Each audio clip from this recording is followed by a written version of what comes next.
va libérer la parole.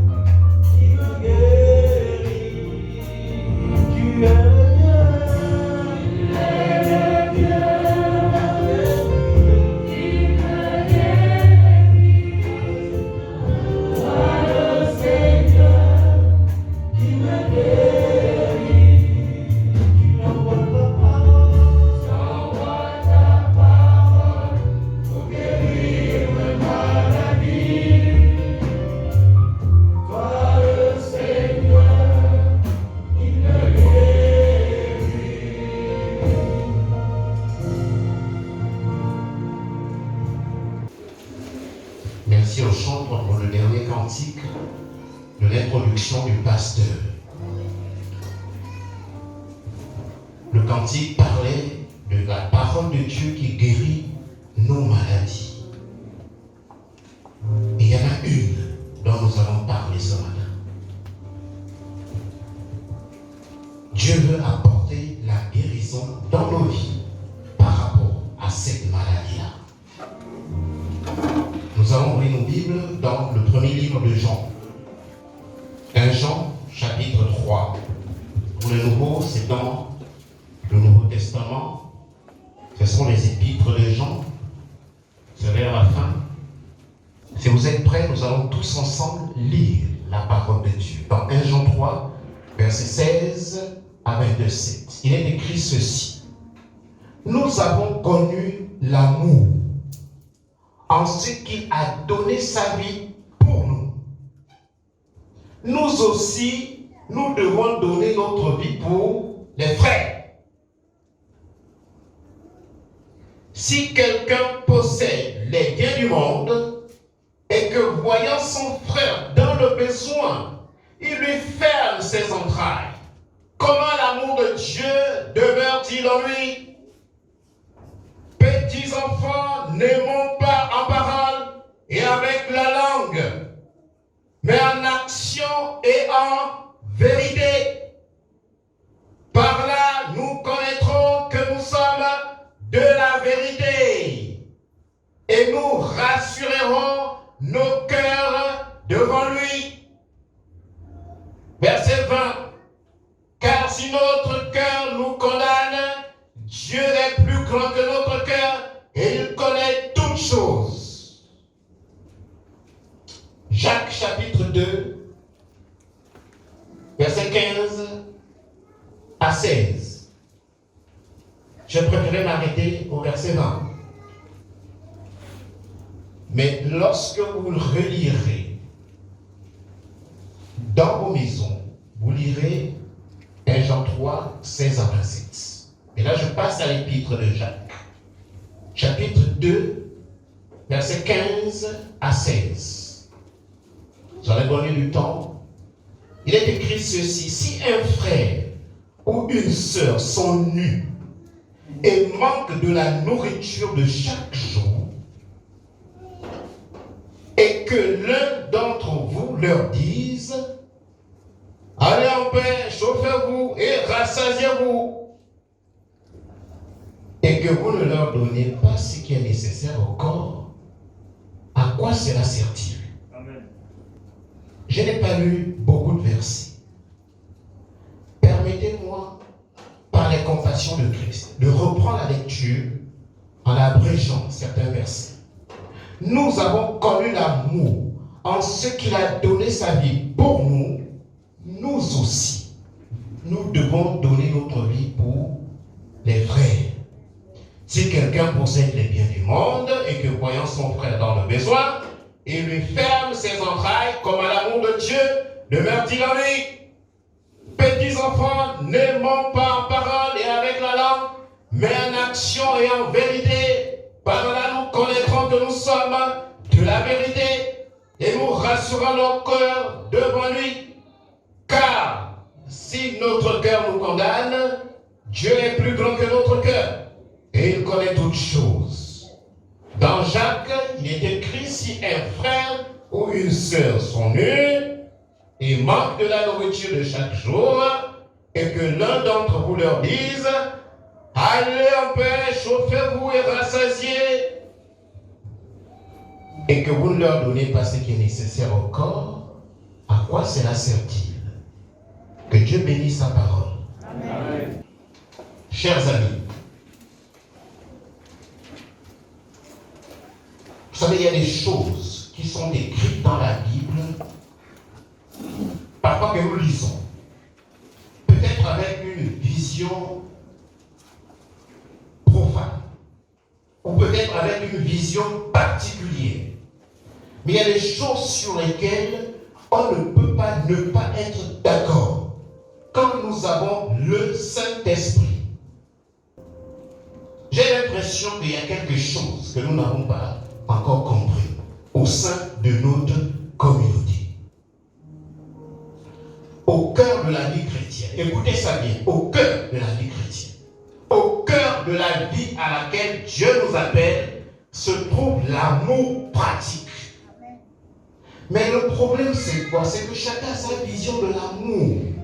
Et lorsque quelqu'un aime parfois, il aime beaucoup plus avec l'idée de profiter encore de la personne pour qui il porte de l'amour. Ça, c'est pas l'amour selon Dieu. Là, Jean, c'est l'apôtre de l'amour. Écoutez ce qu'il nous dit. Et c'est ce que nous avons lu. Vous savez, dans la Bible, il y a un verset quelque part où Jésus-Christ, c'était lors d'un entretien avec un docteur de la loi, qui lui demandait le plus grand commandement. Jésus va lui dire, tu aimeras le Seigneur, ton Dieu, de tout ton cœur, de toute ton âme et de toute ta pensée. Et il continue en lui disant, c'est le premier et le plus grand commandement. Et voici le second qui lui est semblable. Tu aimeras ton prochain comme toi-même. J'aurais pu lire cette déclaration dans l'Ancien Testament au niveau des 10 commandements, parce que ça résulte de là. Mais je ne voulais pas que vous ayez l'impression qu'il s'agit d'une affaire de l'Ancien Testament. Non. Voilà pourquoi j'ai lu. Ce que j'ai lu se trouve dans Matthieu, chapitre 22, verset 37 à 39. Tu pourras aller lire. C'est un docteur de la loi. Ce sont les pharisiens qui lui ont posé une question. Jésus-Christ est en train de lui dire ici qu'être docteur de la loi, c'est très bien. Connaître les versets bibliques, c'est très bien. Mais par-dessus tout, tu dois savoir que tu dois aimer ton Dieu de tout ton cœur, de toute ton âme, de toute ta pensée. Mais n'oublie pas, il y a un second verset qui lui est semblable et dit, et tu aimeras ton prochain comme toi-même. Que chacun de nous sonde son cœur ce matin. Est-ce que tu aimes Dieu de tout ton cœur, de toute ton âme, de toute ta pensée? Est-ce que tu aimes ton prochain comme toi-même? Sinon, les amis, nous allons danser, nous allons crier. Tout ça là, c'est zéro. Et quand le pasteur est en train de prêcher, tu dois sonder ton propre cœur. Ne commence pas à chercher le nom de la personne qui ne t'aime pas. Tu dois sonder ton propre cœur. C'est ça le sens de la parole de Dieu lorsqu'elle est prêchée. Toi, tu dois sonder ton cœur. Si tu cherches quelqu'un d'autre, tu es déjà à côté. Je te le dis, s'il faut même pleurer, je vais pleurer. Mais si toi, en écoutant la parole de Dieu, tu penses à une autre personne au lieu de sonder ta propre vie, c'est que tu as un problème. Les exemples sont nombreux. Vous savez, vous ne savez pas combien de gens, là où nous sommes là, vous ne pouvez pas imaginer le nombre de personnes qui sont dans la détresse, qui sont venues dans la détresse, qui vont être consolées par le message de Dieu, c'est vrai, mais qui vont retourner avec leurs problèmes. Dieu t'instruit de te rapprocher de cette personne-là. Vous savez, très souvent, lorsque tu demandes à quelqu'un, est-ce que ça va? La personne presque systématiquement va dire, ça va. Vous savez pourquoi? Parce que la personne est convaincue que même si je dis ça ne va pas, tu ne vas rien me faire. Il y a beaucoup de gens dans notre église là, qui viennent habillés et qui retournent habillés. Et tu ne le sais pas. Tu ne le sais pas pourquoi? Parce que tu ne te rapproches pas du frère. Tu ne te rapproches pas de la sœur. Voilà pourquoi tu ne le sais pas. Et tu ne le sauras pas. Parce que la seule chose qui t'intéresse, c'est ta propre vie. La vie de l'autre ne t'intéresse pas. Ça, c'est pas l'église. Ça, c'est pas la vie chrétienne. Chacun pour soi, Dieu pour tous est un slogan purement païen. C'est pas un slogan chrétien. La vie chrétienne, c'est avoir plus de plaisir à donner qu'à recevoir. Voilà la vie à laquelle Dieu nous appelle. Quand tu vois une église où tout le monde se tourne toujours vers le pasteur, vous savez, quand le pasteur se tient ici, il s'expose. Il s'expose d'abord aux entités du monde invisible qui sont en train de l'attaquer. Se positionner ici, les amis, c'est une responsabilité énorme. Tu sens la pression lorsque tu prêches. La pression là ne vient pas de vos regards. La pression là vient du monde spirituel. Voilà pourquoi l'apôtre Paul demande de prier pour lui. Mais tu vas prier pour quelqu'un que tu ne portes pas dans ton cœur. Parce que la prière, c'est d'abord une disposition de cœur. Parce que Dieu voit ton cœur quand tu pries. Sinon, tu feras une prière hypocrite. Mon ami, ici, là, c'est pas un jeu. L'enjeu est tellement énorme. L'enjeu de la vie éternelle. Où est-ce que tu vas passer ça? L'enjeu est tellement important qu'il n'y a pas de place pour le jeu. Il y a une pression quand tu te tiens. Forte pression. En principe, dans certaines églises, quand le pasteur prêche, il doit avoir au moins 3, 4, 5, 6 personnes. Pendant qu'il prêche, ils sont en train de prier. Ils sont en train d'intercéder. Que Seigneur conduise ton serviteur. Seigneur, libère la parole que tu as mis dans son cœur comme tu l'as résolu. Tu dois être en train de prier, de prier. C'est un ministère peut-être que personne ne voit, mais que Dieu voit. Il faut qu'on revienne aux fondamentaux de la vie des rachetés. On nous appelle les rachetés. Rachetés par qui? Rachetés par Dieu lui-même. Mais on doit revenir aux fondamentaux de la vie de ce qu'on appelle un racheté. Tu as été racheté à un grand prix. La Bible dit que tu n'es plus esclave des hommes, mais tu es esclave de Jésus-Christ. Mais si tu es esclave de Jésus-Christ, tu es appelé à manifester son cœur. Vous savez pourquoi je me tiens devant vous? À cause de l'amour de Dieu qui remplit mon cœur pour vous. Il n'y a rien d'autre. Rien. Personne ne peut s'élever là pour donner une seule raison pour laquelle je me tiens devant vous. Sinon par amour pour vous. Rien d'autre. Même toi-même, tu rentres chez toi, tu sens de ton cœur que mais ce type-là, qu'est-ce qu'il fait souvent les dimanches pour qu'il se mette à s'égosiller comme ça? Tu ne trouveras aucune réponse. Sinon le fait que je me suis donné à Dieu pour son église. Amen. Tu ne trouveras aucune autre réponse dans ton cœur. Si tu trouves, envoie l'amour. Vous savez, l'expression de l'amour dans une église donne de la vitalité à l'église. L'expression pratique de l'amour dans une église, quand dans une église, les gens s'aiment, l'église vit. Nous savons que nous sommes passés de la mort à la vie parce que nous aimons les frères. C'est ce qui est écrit. Ça veut dire que si tu veux tester, si tu es passé de la mort à la vie, la mort, ça veut dire que tu es païen. Si tu meurs, tu iras en enfer. Mais pour savoir si tu es passé de la mort à la vie, il faut que tu sondes ton cœur pour savoir si tu aimes les frères. C'est ce qui est écrit. Nous savons que nous sommes passés de la mort à la vie parce que nous aimons les frères. Qu'est-ce qui est écrit après? Si vous me suivez. 1 Jean 3, verset 14. Nous savons que nous sommes passés de la mort à la vie parce que nous aimons les frères. Qu'est-ce qui par la suite. Celui qui n'aime pas demeure dans la mort. Celui qui n'aime pas demeure dans la mort. Ça veut dire quoi? C'est ça la Bible, les amis. Celle que tu as entre tes mains. Elle te dit que celui qui n'aime pas demeure dans la mort. Parce que c'est bien d'avoir la Bible en main. Mais il est tout aussi important de comprendre ce qu'elle dit et de s'efforcer de vivre selon ce qu'elle dit. Nous savons que nous sommes passés de la mort à la vie parce que nous aimons les frères. Celui qui n'aime pas demeure dans la mort. Ah bon? Oui. Mon ami, vous savez, nous avons des rendez-vous. Et le plus grand rendez-vous que nous avons dans la vie, c'est le rendez-vous avec Dieu. Amen.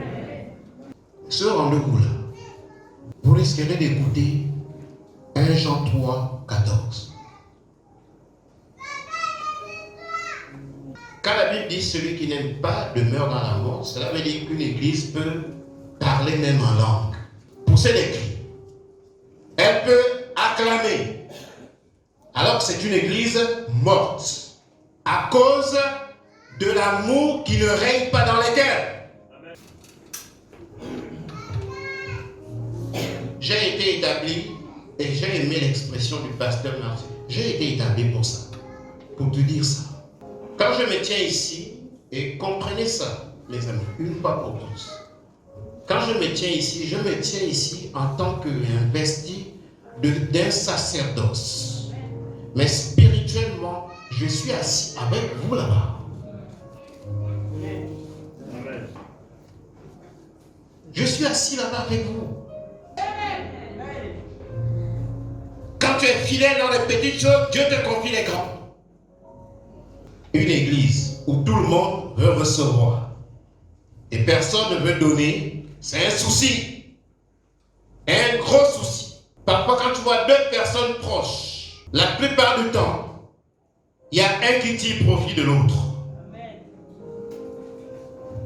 Ce n'est pas l'amour. Il y a un qui tire profit de l'autre. La plupart du temps, quand tu vois deux personnes collées, il y a un qui tire profit de l'autre. Sinon, pourquoi toujours la proximité avec les mêmes personnes et jamais avec les autres? Tu dois te poser cette question. Ton indifférence est la traduction de ton intérêt dans les relations que tu tisses. Vous savez, nous aimons manger le poulet. J'ai entendu un homme de Dieu parler de ça. Le poulet. Nous aimons le poulet. N'est-ce pas? L'amour du poulet, c'est pas l'amour dont Dieu parle dans la Bible. Parce que si tu interroges le poulet, que est-ce que les hommes là t'aiment, le poulet ne dira pas oui. Tu aimes le poulet parce que tu profites de la chair de poulet. Et l'amour du poulet n'a pas sa place dans l'église. L'amour du poulet, cet amour-là, n'a pas de place dans l'église. L'amour où chacun tire profit de façon unilatérale. Cet amour-là n'a pas de place dans l'église. Nous avons connu l'amour en ce qu'il a donné sa vie pour nous. Nous aussi, nous devons donner notre vie pour les frères. Si quelqu'un possède les biens du monde et que voyant son frère dans le besoin, il lui ferme ses entrailles, comment l'amour de Dieu demeure-t-il en lui? Vous savez, les biens du monde dont on parle ici, ce ne sont pas forcément des voitures et des avions. Si pour toi, la galette chez le boutiquier, c'est pas grand-chose, peut-être que c'est le repas d'un homme toute la journée. C'est ça que tu dois comprendre. Peut-être que tu minimises l'impact d'une galette au chocolat. Mais pour le frère ou la soeur, c'est son repas.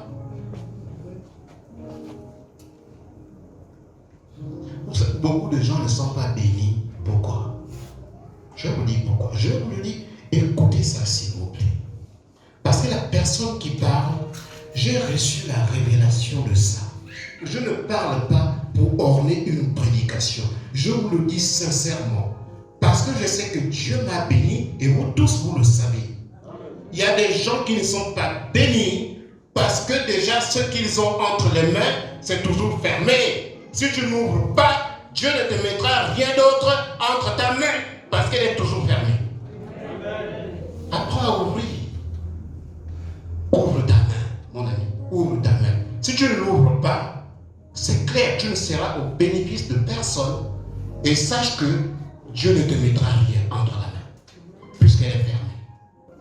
Beaucoup de gens ont les mains fermées comme ça. Et se baladent avec le sourire jusqu'aux oreilles. Oh, c'est un frère gentil. C'est une sœur gentille. Tu parles. Moi, j'aime Dieu. Parce qu'il n'est pas un homme. Vous savez, on peut tromper les hommes. Mais personne ne trompe Dieu. Je sers Dieu à cause de cet attribut et bien d'autres, c'est vrai. Mais Dieu connaît le cœur de l'homme.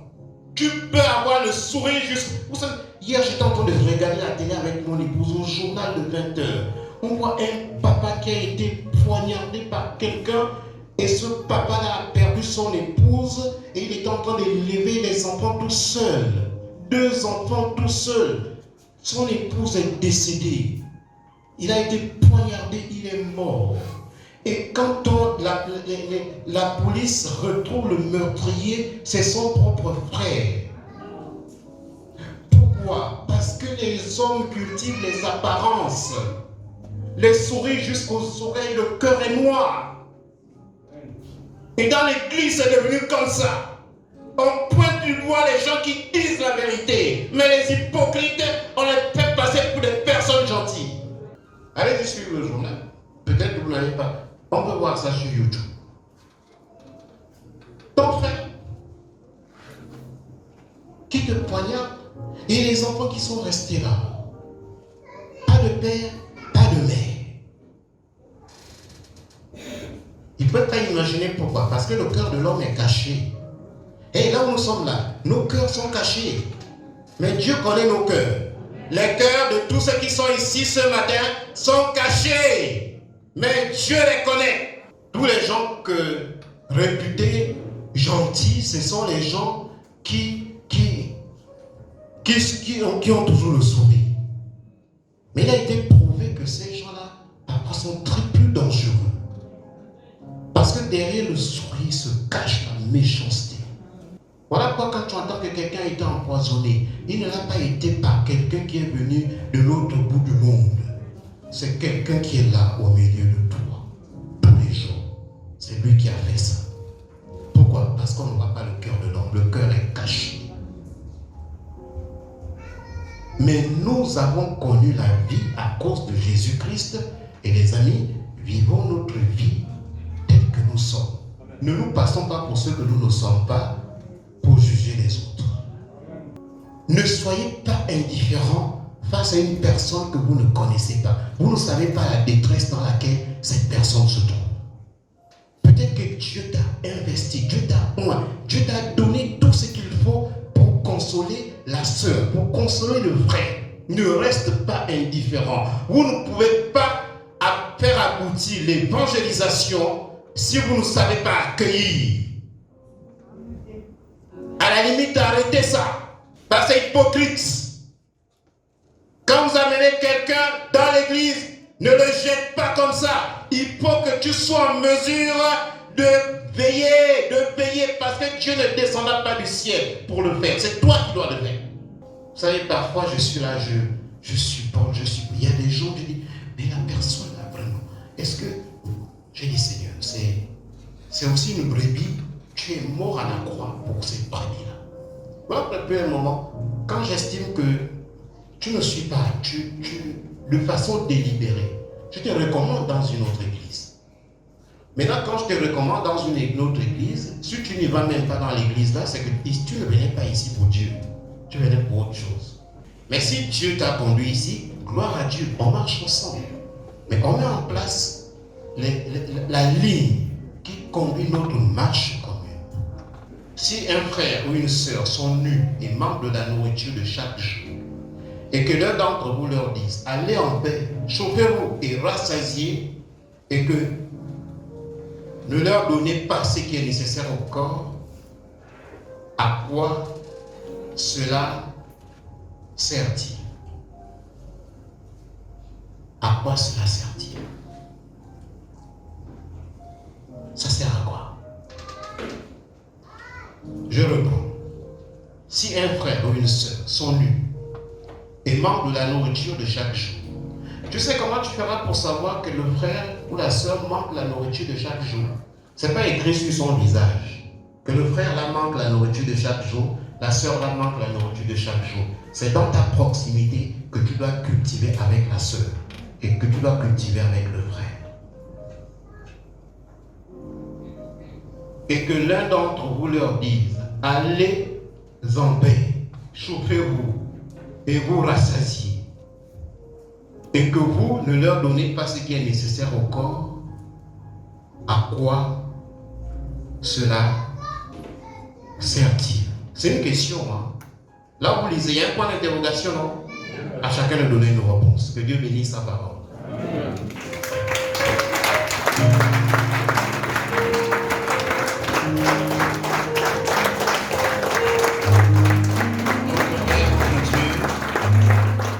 Nous te sommes infiniment reconnaissants, Seigneur, pour ta parole.